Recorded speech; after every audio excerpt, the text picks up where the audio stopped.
The Browning M250 caliber machine gun earned its nickname Ma Deuce for good reason. When John Moses Browning finalized the design in 1921, he created what military historians still call the most successful heavy machine gun in history. This weapon could punch through engine blocks at 500 yards, tear apart light armor, and send a half-inch diameter projectile screaming downrange at 2,900 feet per second. By 1942, every American infantry company in the Pacific wanted as many of these monsters as they could get. The psychological impact alone was worth its weight in gold. Japanese soldiers called it the woodpecker of death because of its distinctive firing rhythm. But here's what the recruiting posters never mentioned. The M2 had a fatal flaw that every machine gunner learned to fear. The weapon could theoretically fire 450 to 600 rounds per minute, but in practice you had maybe 90 to 120 seconds of sustained fire before the laws of physics turned your best friend into a useless hunk of metal. The problem wasn't ammunition. A well-supplied crew could keep feeding that beast for hours. The problem was heat, and it was a problem that could get you killed. Every time the M2's firing pin struck a primer, it ignited 240 grains of smokeless powder that generated approximately 18,000 foot-pounds of energy. Most of that energy propelled the bullet forward, but about 30% converted directly into thermal energy. With each round, the barrel absorbed roughly 5,400 foot-pounds of heat.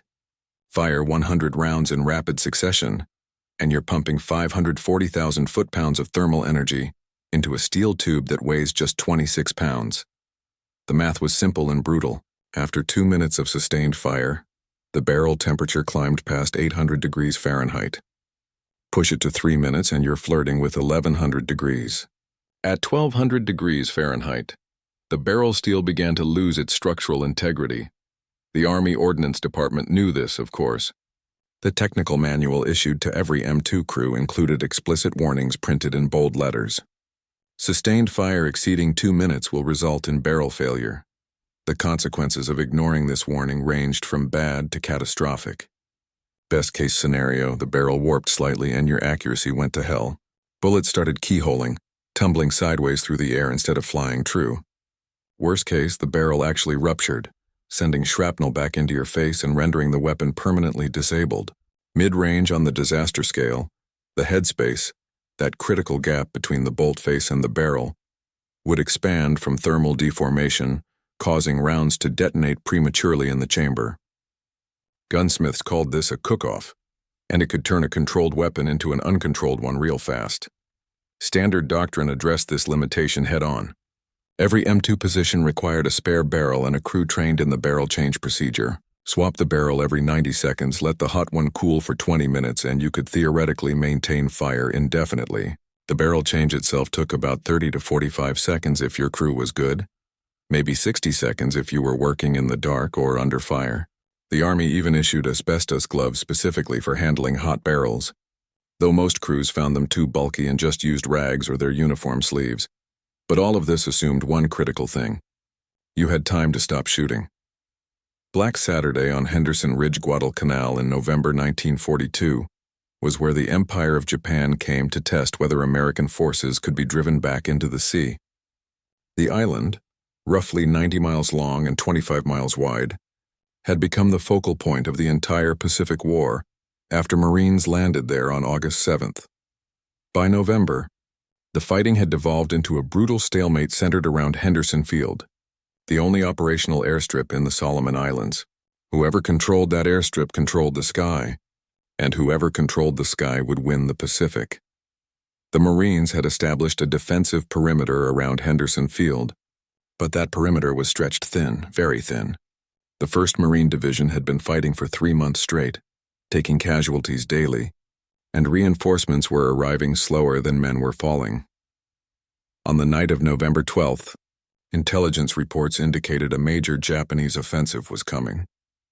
They were right. What those reports failed to capture was the scale. This wasn't going to be a probing attack or a harassment mission. Imperial General Headquarters had committed the entire 38th Infantry Division, fresh troops from Japan, with orders to break through the American lines and retake Henderson Field at any cost. Marine Corporal Anthony Stein, known to his squad as Tony, held a position on what the maps designated as Hill 132, though everyone called it Henderson Ridge. The ridge formed a natural barrier on the southern approach to the airfield, elevated about 50 feet above the surrounding jungle. Stein's M250 caliber was positioned to cover a draw, a natural corridor between two higher hills where the vegetation thinned out just enough to create a kill zone about 80 yards deep and 40 yards wide. Military analysts would later call it a textbook defensive position. Stein called it a death trap, because if the Japanese came through that draw in force, his three-man gun crew would be the only thing stopping them from rolling up the entire right flank. The attack began at 02:30 hours on November 13th. No artillery preparation, no warning, just shapes moving in the darkness, lots of them, advancing with the kind of discipline that comes from professional soldiers who've trained together for years. The 38th Division wasn't green troops. These men had combat experience in Manchuria and China. They knew what they were doing. Stein's assistant gunner, Private Eddie Morrison, spotted them first through the darkness, estimating at least 200 men forming up in the tree line, maybe more. They were carrying Bangalore torpedoes to breach the wire, scaling ladders to cross the defensive trenches, and enough small arms ammunition to sustain an assault for hours. This is where the math turned ugly. Standard defensive doctrine called for short controlled bursts, 5 to 7 rounds, then pause to assess. Conserve ammunition, prevent barrel overheating, maintain weapon reliability. But Stein could see what was developing in front of him. This wasn't a situation where controlled bursts would cut it. The Japanese were massing for a human wave attack, the kind where they just kept coming regardless of casualties until they either broke through or ran out of men. If Stein fired in short bursts, enough Japanese soldiers would survive to cross the kill zone and overrun his position. Once they got past his gun, they'd be behind the defensive line with nothing but scattered rifle squads between them and the airfield. Stein had 2 spare barrels. Following doctrine, that gave him maybe 6 minutes of total firing time spread over 30 minutes of combat, accounting for barrel changes and cooling. His loader, Private First Class Jack Chen, had 12 ammunition cans stacked within arm's reach. 600 rounds ready to go, with runners standing by to bring more. The ammunition wasn't the problem. Time was the problem. And Stein was looking at an assault force that would take at least 8 to 10 minutes of sustained fire to stop. The science of failure, the engineers at Colt's Patent Firearms, manufacturing company who produced most of the M2 barrels, during WY used a steel alloy designated as SAE 4150. This chromium molybdenum steel was chosen specifically for its ability to withstand repeated thermal cycling and maintain structural integrity under stress.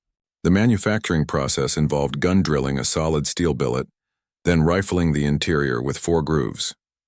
Here's where material science became a matter of life and death. That heat treatment created a microstructure in the steel that could handle thermal stress up to a point. But steel's mechanical properties degrade in a predictable curve as temperature rises. At 600 degrees Fahrenheit, SAE 4150 steel retains about 90% of its room temperature strength. At 900 degrees, you're down to 70%. At 1100 degrees, you've lost half your strength. And at 1200 degrees Fahrenheit, the temperature that M2 barrels reached after about 150 to 180 seconds of sustained fire, the steel retained only 40% of its original tensile strength. The barrel was still solid metal, still looked normal, but it was structurally compromised in ways that could manifest instantly and catastrophically. The failure modes varied, but gunners learned to recognize the warning signs. First came the accuracy degradation. As the barrel heated and expanded, the rifling grooves widened microscopically, causing the bullet to lose its stabilizing spin. Rounds that should group within a 6-inch circle at 100 yards started spreading to 18 or 24 inches. Tracers, which made up every 5th round in standard M2 ammunition belts, began drawing weird curving paths through the air instead of straight lines. Smart gunners watched their tracers religiously. When they started spiraling, you had maybe 20 seconds before serious problems began. Next came the headspace issue, and this is where things got dangerous fast. The headspace on an M2 was the gap between the bolt face and the base of the cartridge when the round was chambered, properly set at 0.063 inches. As the barrel heated and expanded, that gap grew. If it grew too much, the cartridge case wouldn't be properly supported when the firing pin struck. The primer would fire, pressure would build, and the unsupported brass case would rupture. Sometimes this just meant extraction failures and jams. Sometimes it meant hot gases and brass fragments venting back through the receiver into the gunner's face. The worst-case scenario was thermal runaway. At extreme temperatures, the chamber itself became hot enough to ignite the powder in a chambered round, without the firing pin ever striking the primer. This cook-off would fire the round, chamber the next one, which would also cook off, creating a runaway gun that fired uncontrollably until the belt ran out. You couldn't stop it. The trigger was irrelevant. Your only option was to break the ammunition belt, and if you were in the middle of combat, that might not be feasible or safe. Marine Corps after-action reports from Guadalcanal documented 23 separate instances of M2 barrel failures during the first 3 months of fighting. 7 resulted in complete barrel ruptures. 4 caused serious injuries to gun crews. In one particularly grim incident on October 8, 1942, a cook-off killed a corporal from the 1st Battalion, 7th Marines, when the runaway gun traversed on its mount and swept rounds across his own position. A machinist's answer, Anthony Peter Stein, was 23 years old on November 13, 1942, which made him one of the older men in his squad. He'd grown up in Dayton, Ohio, where his father worked as a tool and die maker at National Cash Register Company. Tony followed his father into machining, spending 3 years learning precision metalwork before the war started. That background mattered more than anyone realized at the time, because Stein understood machines at an intuitive level that most 23-year-olds didn't. He knew what metal did under stress. He'd seen steel warp from heat, watched tolerances shift as components expanded, and learned how to work within or around those limitations. Now he stood behind that weapon, watching shapes multiply in the darkness, and his mind was working through calculations that had nothing to do with courage and everything to do with arithmetic. The Japanese were coming in waves, not all at once.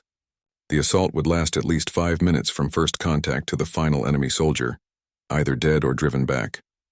To maintain effective fire throughout that 5-minute window, accounting for barrel changes, Stein would need to actually shoot for approximately 8 to 10 minutes total. He had 3 barrels.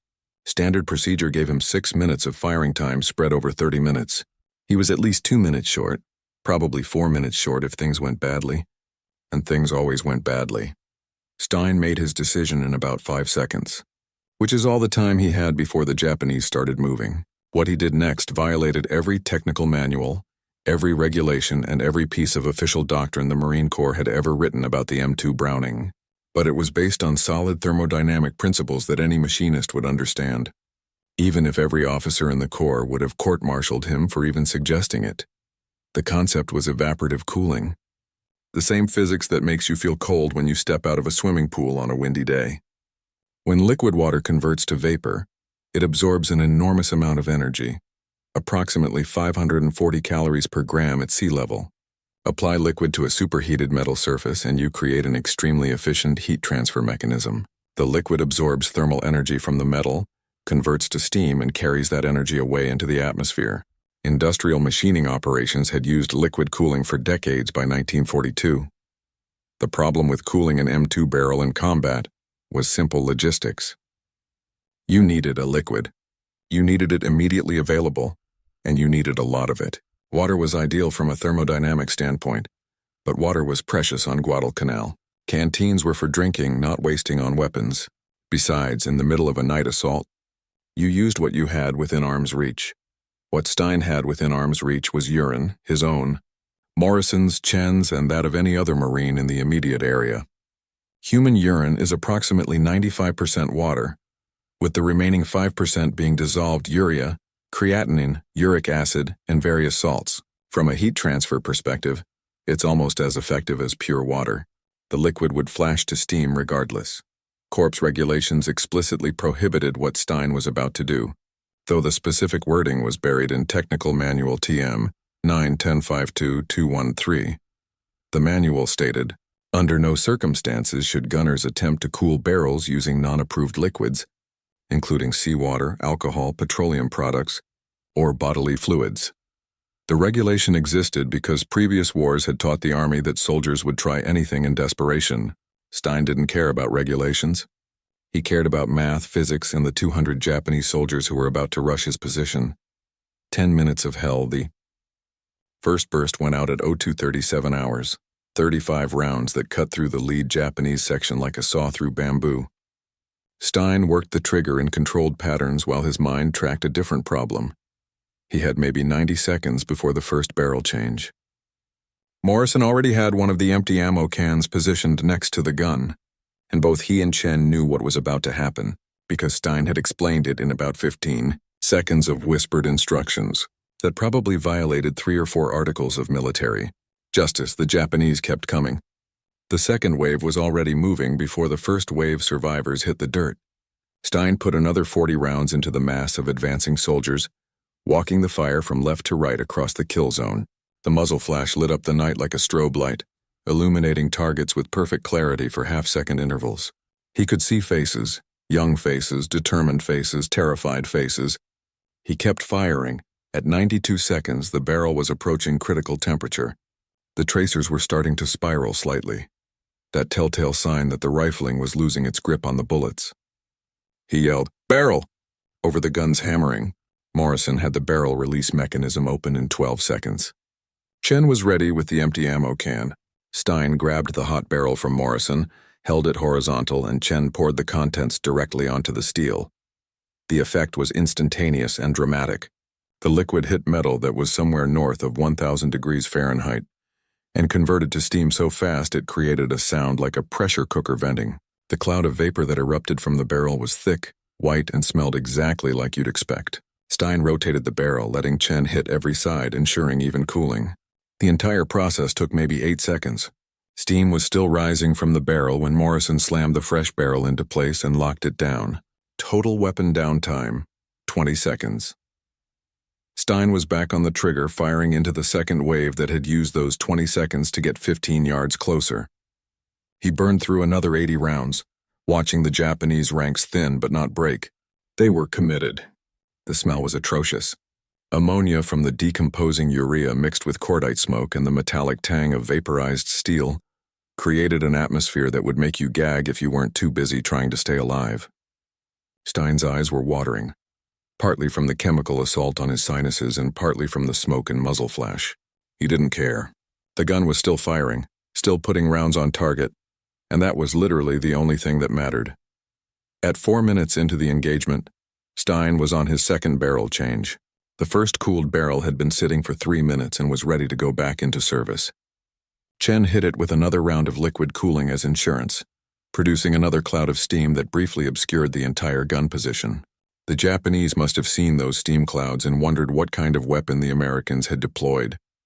The engagement lasted 9 minutes and 40 seconds from first shot to last.